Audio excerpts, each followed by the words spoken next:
Today I'm showing you how to install Java 64-bit so you can play Minecraft, or just use Java for any other things. I'll link this website in the description.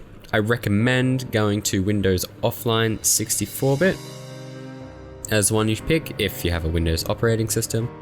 Sometimes when I use the Windows Online one, it only installs the 32-bit one for me.